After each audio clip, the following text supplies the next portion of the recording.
శ్రీకాకుళం నగరంలో దారుణం చోటు చేసుకుంది. అర్ధరాత్రి 2 గంటల సమయంలో జిల్లా తెలుగుదేశం పార్టీ కార్యాలయంలో కార్యాలయ మేనేజర్ గా విధులు నిర్వహిస్తున్న మోహన్ అనే వ్యక్తిని నగరానికి చెందిన ఓ వ్యక్తి చేతిలో దారుణ హత్యకు గురయ్యాడు. హత్య అనంతరం ఆ వ్యక్తి 1 టౌన్ పోలీస్ స్టేషన్ కి వెళ్లి పోలీసుల ఎదుట లొంగిపోయాడు. శ్రీకాకుళం నగరంలో దారుణం చోటు చేసుకుంది. అర్ధరాత్రి 2 గంటల సమయంలో జిల్లా తెలుగుదేశం పార్టీ కార్యాలయంలో కార్యాలయ మేనేజర్గా విధులు నిర్వహిస్తున్న మోహన్ అనే వ్యక్తిని నగరానికి చెందిన ఓ వ్యక్తి చేతిలో దారుణ హత్యకు గురయ్యాడు. హత్య అనంతరం ఆ వ్యక్తి 1 టౌన్ పోలీస్ స్టేషన్కి వెళ్లి పోలీసుల ఎదుట లొంగిపోయాడు. అయితే అర్ధరాత్రి స్పృహ తప్పి పడి ఉన్న మోహన్ను ప్రభుత్వ సర్వజన ఆసుపత్రికి అక్కడున్న కొంతమంది వ్యక్తులు అంబులెన్స్ సహాయంతో జాయిన్ చేశారు. అయితే అప్పటికే మోహన్ మరణించినట్లు వైద్యులు ధృవీకరించడంతో మృతదేహాన్ని మార్చురీకి తరలించారు. విషయం తెలుసుకున్న తెలుగుదేశం పార్టీ శ్రేణులు శ్రీకాకుళం నియోజకవర్గ ఎమ్మెల్యే గుండు శంకర్ ప్రభుత్వ సర్వజన ఆసుపత్రి వద్దకు చేరుకున్నారు. పోలీసులతో మాట్లాడిన ఆయన ఇది వ్యక్తిగతంగా జరిగిందే తప్ప పార్టీ పరమైందిగా కాదని మీడియాకు తెలియజేశారు. ఘటనపై ఇప్పటికే పోలీసులు కేసు నమోదు చేసి దర్యాప్తు చేస్తున్నారని, పార్కింగ్ విషయంలో తలెత్తిన వివాదం లేదా ఇతర విషయాల అనేక కోణాల్లో పోలీసులు దర్యాప్తు చేస్తున్నారు. పార్టీ జిల్లా కార్యాలయంలో ఆయన మేనేజర్గా పనిచేస్తున్నాడు. ఆయన తండ్రి గారు కూడా రమణ గారు, ఆయన గుండెపోటుతో అకాల మరణం వల్ల ఈయనకి వాళ్ళ కొడుక్కి ఇవ్వడం జరిగింది. బాధ్యతలన్నీ ఆయనే చూస్తుంటాడు జిల్లాకు సంబంధించి. అయితే నిన్న ఆయన రాత్రి 9:30 ఆ టైంలో వాళ్ళ వీధిలో మెయిన్ రోడ్డు పైనే వస్తూ అక్కడ స్టాండ్ వేసి ఉంటుండగా ఎవరో రావడం జరిగింది. ఇద్దరి మధ్య ఘర్షణ కారణంగా ఆ ఘర్షణలో భాగంగా ఈయన కొట్టడం జరిగిందని ఆ వెంటనే ఈయన స్పృహ కోల్పోయి అక్కడ పడిపోవడం జరిగింది. వెంటనే స్థానికులు వచ్చేసరికి చనిపోయాడని విషయం తెలిసింది. అది పోలీసులు కూడా ఇమ్మీడియట్గా దానిపైన దర్యాప్తు చేస్తున్నారు. విషయాలు ఏంటనేది త్వరలో తెలుస్తాయి.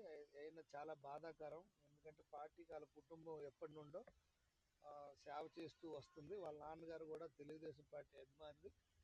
అందుకు ఆయనకు పార్టీ ఆఫీసులో కూడా బాధ్యతలు అప్పచెప్పడం జరిగింది. అయితే ఆయన గుండెపోటుతో చనిపోయారు. కొడుకుగా ఈయనకు మళ్ళీ ఆ బాధ్యతలు అప్పచెప్పాం. బాగా నిర్వర్తిస్తున్నాడు పార్టీ బాధ్యతల వరకు. అయితే మరి ఇది ఇలాగ అనుకోని సంఘటన జరగడం చాలా దురదృష్టకరం. దీనిపైన పోలీసులు దర్యాప్తు చేస్తున్నారు. తప్పకుండా బాధ్యులపైన కఠినమైన నిర్ణయం తీసుకోవడం జరుగుతుంది. వారి కుటుంబం కూడా పార్టీ తరపు నుండి మేము తప్పకుండా ఆదుకుంటాం. వారికి ఒక తల్లి, ఒక సిస్టర్ ఉన్నారు. ఆవిడకి మ్యారేజ్ అయ్యింది. తల్లి ఒక్కరే ఇప్పుడు ఉంటున్నారు. తప్పకుండా ఆ కుటుంబానికి పార్టీ తరపున మేము ఆదుకుంటాం. అలాగే ఈ కేసు పైన కూడా సమగ్ర దర్యాప్తు చేసి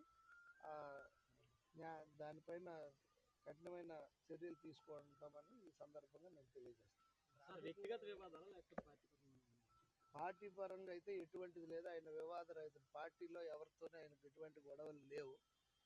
ఇది వ్యక్తిగతంగా ఇద్దరి మధ్య వాగ్వాదం జరగడం అయ్యిందన్నారు. ఆ వాగ్వాదం ఎందుకు జరిగింది, దీని వెనక ఉన్న కథనాలు ఏంటనేది పోలీసు వారు దర్యాప్తు చేస్తున్నారు. దాని తర్వాత మనకి ఇష్యూ తెలుస్తుంది. సోషల్ మీడియాలో అయితే నిందితుడు పోలీస్ స్టేషన్ అంటారు. అది చూడాలి, అది పోలీసులకు అడగాలి. మాకు కూడా అలాగే తెలిసింది, మీలాగే మాకు తెలిసింది. పోలీస్ స్టేషన్కి వెళ్ళి ఆ రాత్రి మీద వెళ్ళాడని అన్నారు.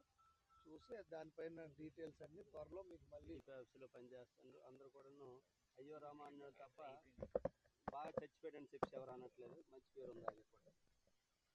ఈ విధంగా ఉంటున్నాయి. నిన్న సాయంత్రం నేను రాత్రి 10:30, 11 ఆ ప్రాంతంలో మోహన్ కృష్ణ వీధిలో కూర్చుంది.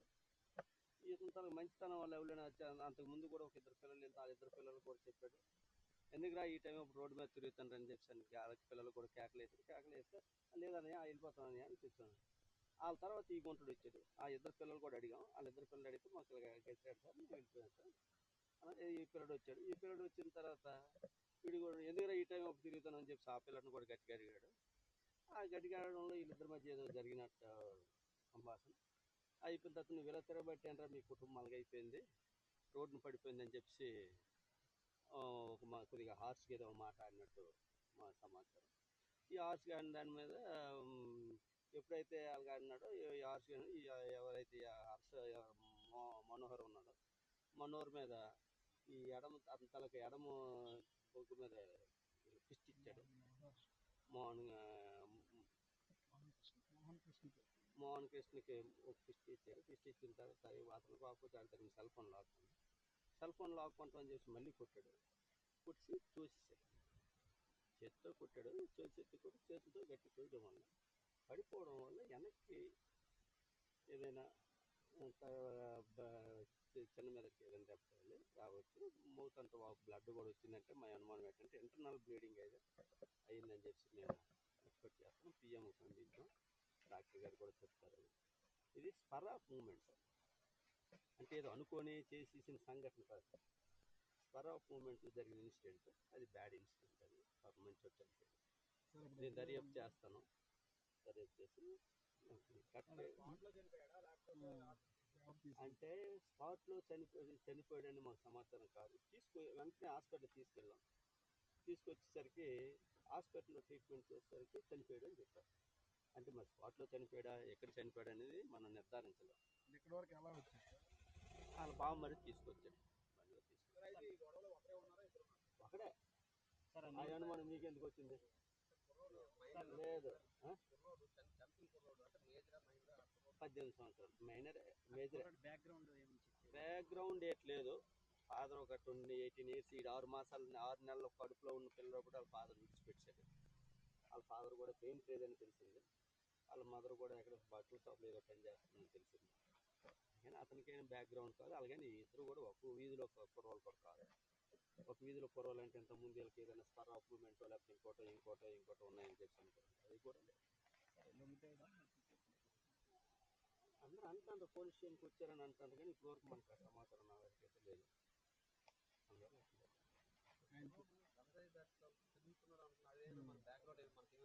అంటే కామన్గా ఏంటంటే ఎవడు ఏడు జరిగినా గంజాయి బ్యాచ్ అనేయడం ఒక అలవాటు అయిపోయింది.